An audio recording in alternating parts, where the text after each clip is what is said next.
Қайырлы күн, құрметті әріптестер. Мен сіздерге Google формада қалай тез сауалнама құрастыруды көрсететін боламын. Ол үшін Google-ге Google форма деп жазамыз. Google форманы таңдаймыз. Открыть Google форму деген батырманы басамыз. Мына жерде мына пустой файлды таңдасақ та болады. Болмаса, міне бірнеше нұсқасы бар. Тестирование, ответ на приглашение, приглашение на вечеринку және контактная информация деген түрлері бар. Біз пустой файлмен жұмыс жасап үйренейік. Бірінші кезекте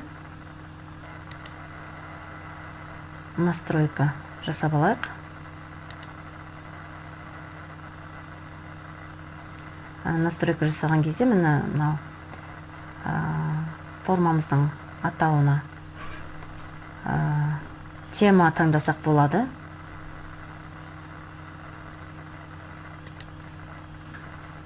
Выбрать изображение дегенді басамыз.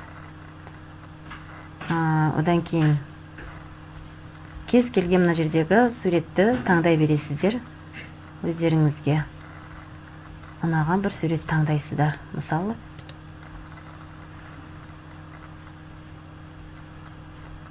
мына суретті таңдайын.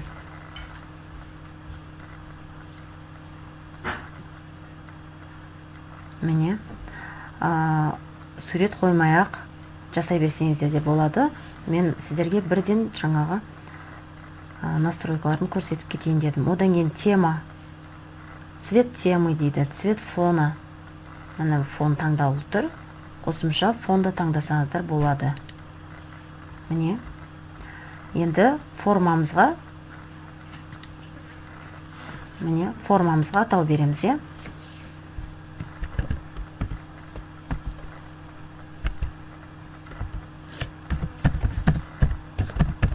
Мұғалімдерге арналған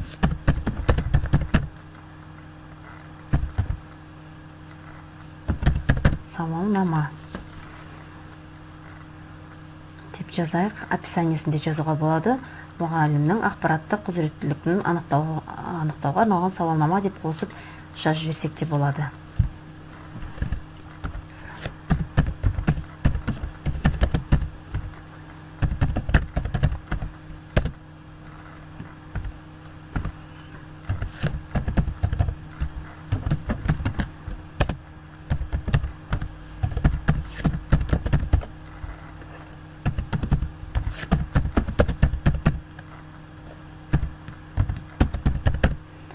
Жақсы, енді бірінші сұрағымызға келеміз. Бірінші сұрақ аты жөнімізден бастаймыз, е? Аты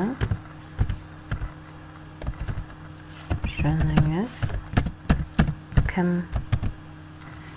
Мына жерде один из списка дегенден таңдайсыздар. Текст строка дегенді таңдайсыздар. Осы жерге, мына жерге краткий ответ деген жерге мұғалім өзінің аты жөнін жазады. Обязательный вопрос дегенді белгілейсіздер. Келесі кезекте қосу батырмасын басасыздар да екінші сұрағыңызды мына жерге бірінші сұрақ деп қояйық. Сауалнамаңыздың екінші сұрағын қоясыз. Мысалы, қай қалада немесе ауданда тұрасыз? Қай қалада немесе ауданда тұрасыз? Бұл жерге де мұғалім қысқа ғана жауап береді. Обязательный вопрос деген белгілейсіздер.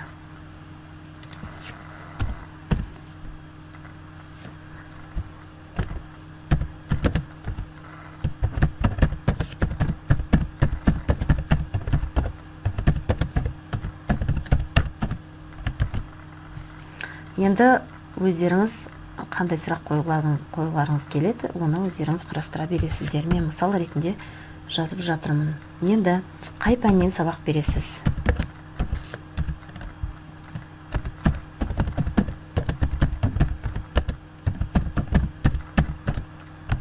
Бұл сауалнаманы сіз ата-аналарыңызға, ұжымдастарыңызға, болмаса сыныптың оқушыларына кез келген сауалнаманы құрастырсаңыздар болады.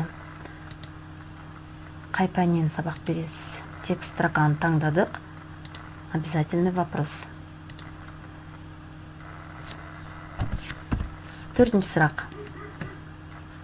Енді ақпараттық сауаттылығын анықтауға арналған сұрақтарды қояйық, иә?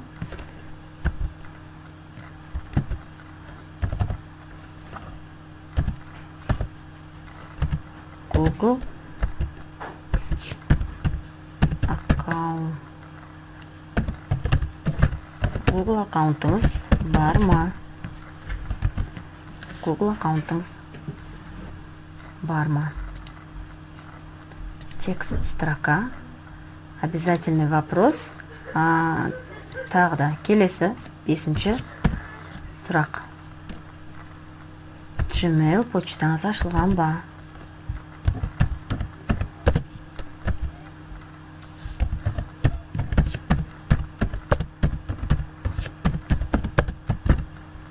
Gmail почтаңыз. Мына жерде орысша шрифт кетті.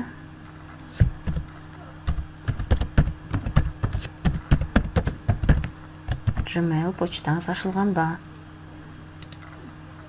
Текст строка. Обязательный вопрос. Келесі сұрақ. Келесі. Телеграм каналыңыз бар ма?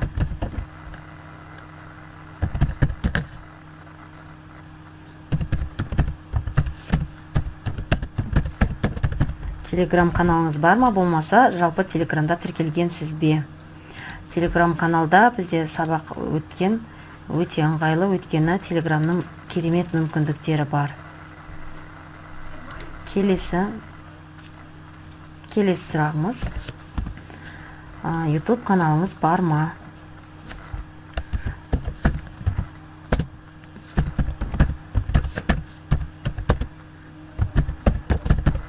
YouTube каналыңыз бар ма? Текст строка. Обязательный вопрос. 8-ші сұрағымыз. WhatsApp веб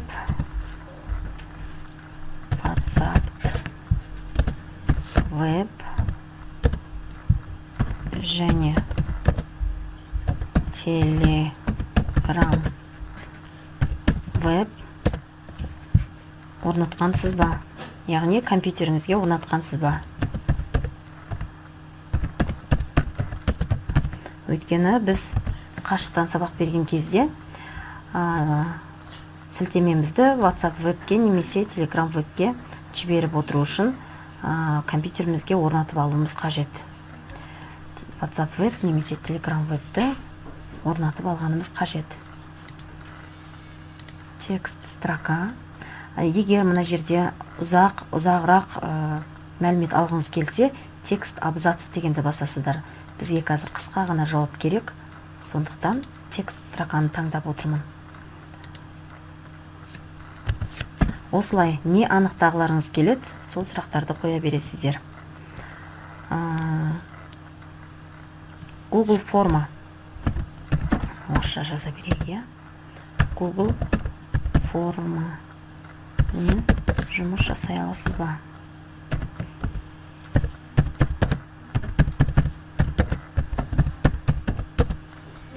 Яғни Google формада жұмыс жасай аласыз ба деп отырғанымыз, Google формада сауалнама құрастыру, Google формада тест құрастыру, Google формада БЖБ, ТЖБ тапсырмаларын құрастыру. Өте ыңғайлы платформа болып табылады. Текст строка. Обязательный вопрос. 10 сұрақ қыласылайық.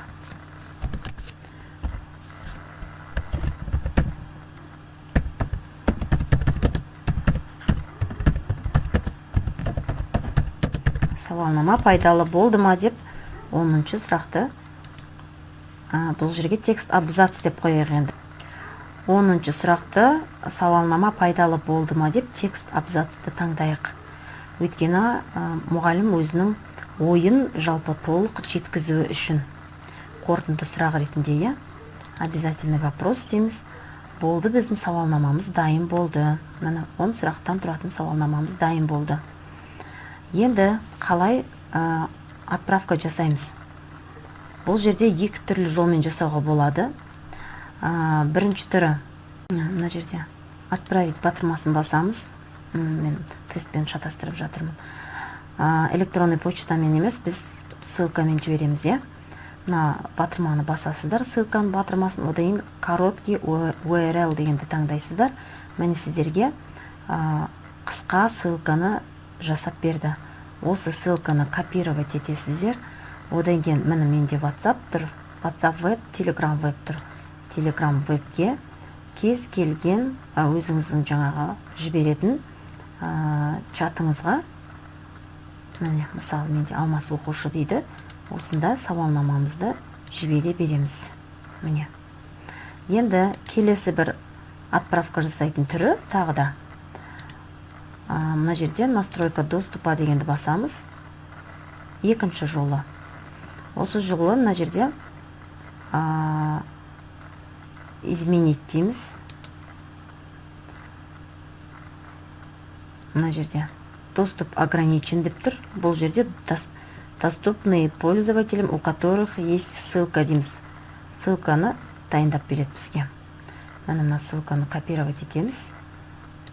Копировать етіп, готово деп, жандай телеграмға жібере берсек болады. Яғни, екі жолмен жіберуге болады екен. Мына жерде отправить батырмасын басып жіберуге болады. Және мына үш тетікшені басып, настройка доступаны таңдап жіберуге де болады. Және ол жаңағы сіздер жібердіңіздер ғой, оның жауабын мына жерден көресіздер. Ответы әлі сауалнамаға жауап берілген жоқ, сондықтан мына жерде 0 болып тұр. Осы жерден сіздер қанша оқушы жауап берді, соның мәліметін көріп отыра аласыздар. Және мына батырманы бассаңыздар, ол жерде сіздерге таблица құрастырып береді. Мысалы, қазір мен сіздерге мысалы ретінде өзімнің алдыңғы формаларымды көрсетіп жіберсем де болады.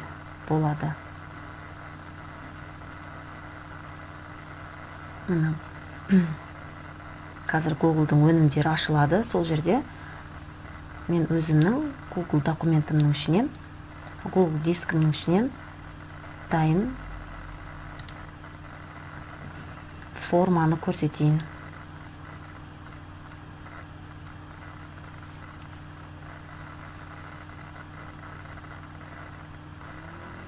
Google диск ашылып жатыр.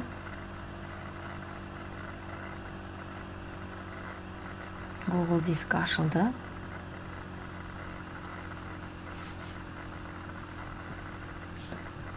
Мысалы, мен мына жерде TJB құрастырғанмын.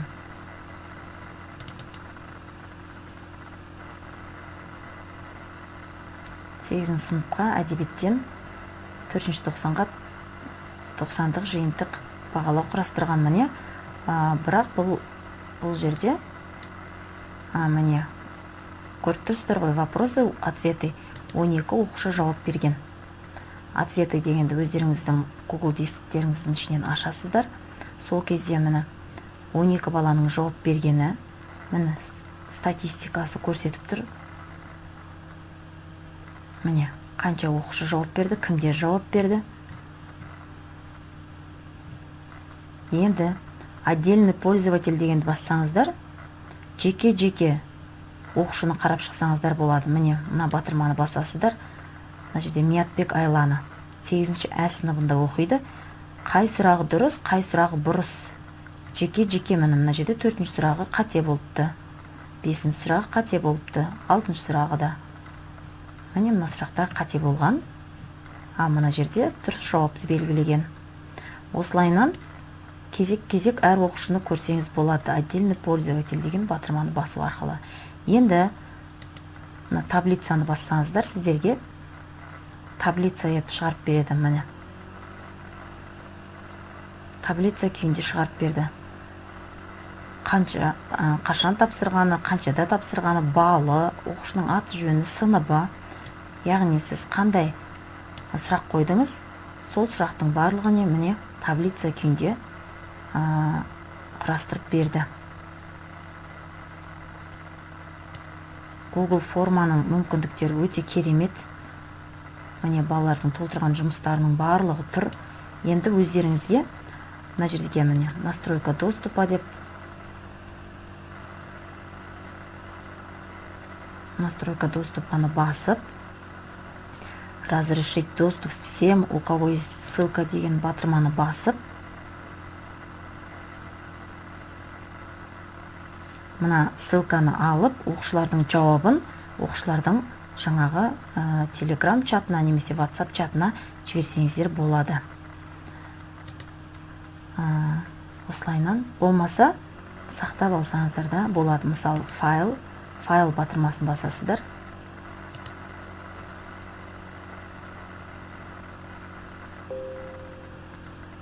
Файл батырмасын басып, міне скачать дегенді бассаңыздар, Excel түрінде басқыңыз келе ма, PDF түрінде басқыңыз келе ма, өзіңіз жаңағы өзіңізге скачать етіп жүктеп алсаңыз болады. Болмаса, мына жерден бірден ссылкасында оқушыларға жауаптарын жіберсеңіздер болады. Бұл жерде мен тжб-ны көрсеттім, жалпы сауалнаманың жауаптарында осылайынан жіберсеңіздер болады екен. Google формамен жұмыс жасау өте тиімді. Мына жерде ответ жоқ болып тұр, өйткені әлі ешкім жауап берген жоқ. Міне сауалнаманың да жауаптарын осылайынан мұғалімдерге, ата-аналарға жіберсеңіздер болады. Сауалнама сіздерге түсінікті болды деп ойлаймын. Сау болыңыздар.